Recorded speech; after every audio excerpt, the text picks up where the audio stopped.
Salmo 145 verse 1 to 7. Sabi niyo po dito, ako ay magpupuri sa inyo, aking Diyos at Hari.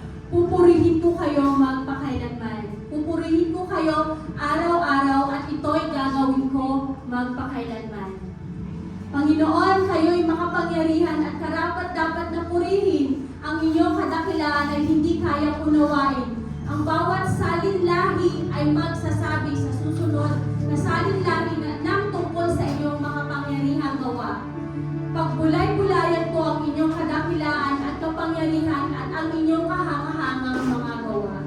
Ipamamalitan ng mga tao ang inyong kapangyarihan at kahangahangang mga gawa at ipamamalita ko rin ang inyong kadakilaan. 7. Ipamamalitan nila ang katanyagan ng inyong kabutihan at aawit sila ng may kagalakan tungkol sa inyong kadakilaan. So, aawit natin ang kagalakan ng isa.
Amen.